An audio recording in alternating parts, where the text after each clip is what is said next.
Hello, Robyn Kesnow, RVT with Animal RN. Today I'm, doing this quick video right after having been on a walk. First question was, what do I do for compassion fatigue? What particular techniques do I use to help myself stay balanced and recenter so that I can continue to do this heart work at the frequency? And when you come across so many babies that are passing, it can really wear on you if you don't take care of yourself so that you can be there for them. What do I do and at what frequency? So walking is one of the things that I found is really helpful for me. I learned everyone's going to have something different, but in general, there's a saying a dog trainer once had for me, and that was that movement frees the soul. And in his context, what he was saying was that if an animal is learning something new, they're stressing out, and we're kind of putting them in this box. I want you to sit. I want you to do whatever it is you're trying to teach this dog to do. And then when you're done, let them know that they're done and let them have their movement. Give an animal that feels trapped a place to escape to, a safe place to move around. When we do sub-Q fluids, a lot of the techniques that we have and we share with people is we're teaching how to get more comfortable doing it in their own home on their own, involve ways to help the cat be able to move around while they're receiving the treatment. There's something about the body in motion that frees up the bindings of stress and anxiety and fear and helps process information. It gets stuff moving. I'm sure there's physiological reasons for all that in research.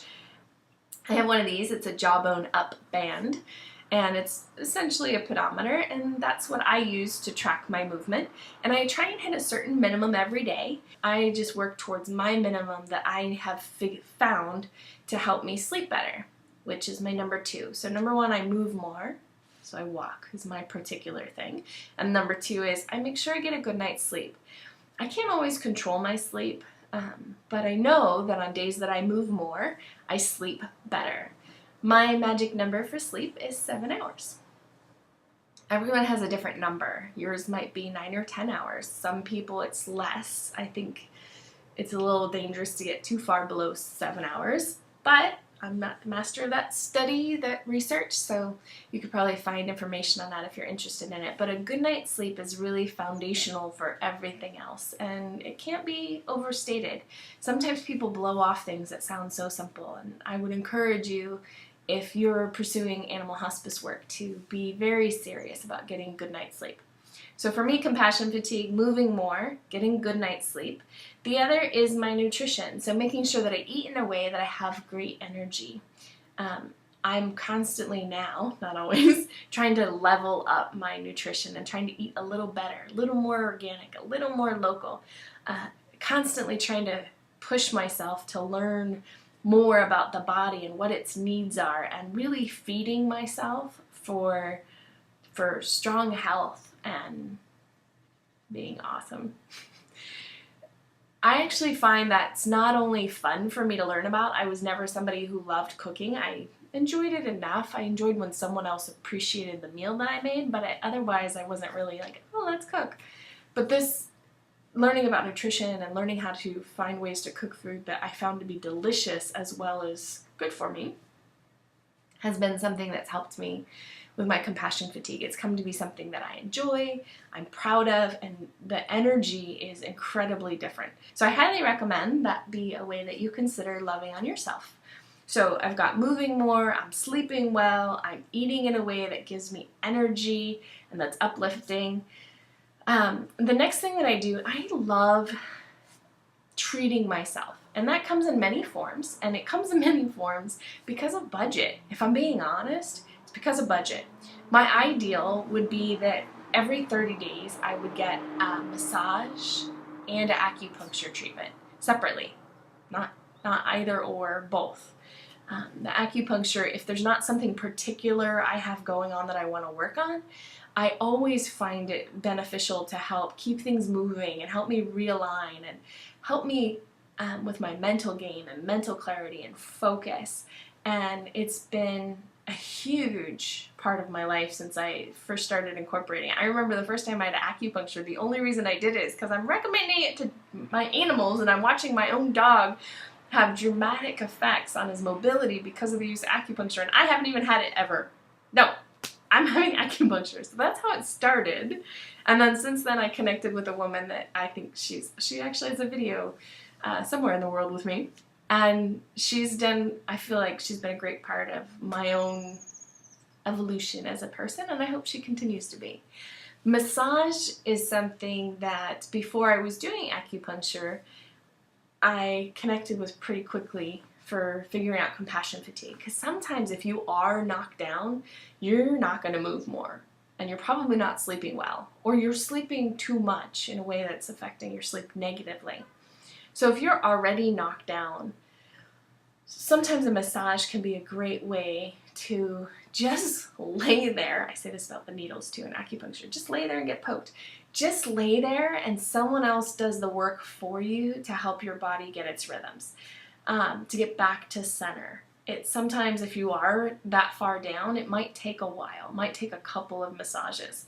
And being honest about keeping track of budget and making sure I can afford to take care of myself in that way, I have a number of different places and levels, but there's many I like that the music and the foot soak and the aromatherapy as you move through there. And so that's a place where I like to get a massage. Well, that comes at a certain premium. I also have no problem and have had great success with places like Massage Envy. It's a chain. They're a little bit of everywhere. And the beauty is that not always, but very often you can walk in, or the same day I can call in the morning and get an appointment for the afternoon. And while they have different staff through there of various experience levels, if you find that that fits your budget, you can become one of their monthly people. That's really the only way to make it that better deal. And there's even a level below that as far as budget. There's two other options that when I'm really in a pinch and I've needed something and I was just building up my business, so I really couldn't afford to go out and get massages. One is always look for a massage school. So massage schools have great rates, and to be honest, I have found them often to be a lot better than some of the massage places. I think it's because they're in training, they're learning techniques, it's fresh in their mind, but I have had some of the best massages I've ever had at massage schools, and I always felt a little hesitant about that. They seem small, they're quirky, they're weird, they're students, and I can tell you I wish I'd gotten over that sooner because it's been fantastic. And the other is looking for the place in the mall. So don't underestimate the little, fully clothed tie type massage that you can find in strip malls, in plaza malls. Sometimes there might be a little boutique-y type place. For example, here in Santa Rosa, California, we have a place called Jesse Jing's. They do a $25, again, fully clothed foot massage, but it does include some of your whole body as well. And in a pinch, it can really kind of take the edge off, get things moving again, help your heart get back in the right place so you can get going. All right, so I move more, I make sure I get my great sleep, I have my bulletproof coffee, and then we've got our massage. So moving more, sleeping well, eating right, bulletproof coffee, and what frequency do you do these things? Now, it depends is the answer. If I'm going through stuff with animals, if I'm working with a lot of babies, or not necessarily a high number of babies, but one that's particularly, you can feel it. And this is where being in tune with yourself is really important. But if you feel it wearing on you, it will affect your whole life. You'll become stressed, you'll have a hard time, you won't make great decisions. Your whole life can be impacted, and it starts subtly and it creeps. Sometimes for me, I notice it's my lack of patience with other people or things like computers starts to creep up, and that's usually my hey, what's going on with me right now? And if I check in with myself, usually it's time for me to do something. Is that a manicure? Is it a massage? What is it that I'm going to do for myself so that I feel a little bit better and help me get back on track?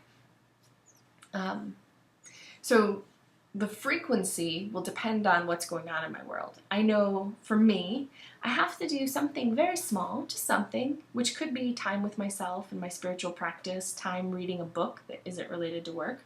Another one that people blow off, but It's incredibly valuable and can absolutely heal your heart. It's amazing what reading can do, and it doesn't even matter what you're reading. You definitely want to pour good stuff into you when you're doing your personal development, your business development, your continuing education, but when you're just trying to unplug, you can be as trashy as you want. It'll absolutely heal your heart. It's amazing. So, being in tune with yourself will give you your own frequency. I know that for me, a little something every day, a little bit bigger something every week, and something every month. It helps keep me sane, helps me keep me going, and I hope it's helpful for you.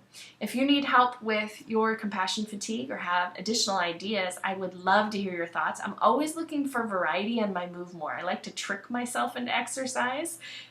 Robyn Kesnow, RVT with Animal RN, talking about compassion fatigue.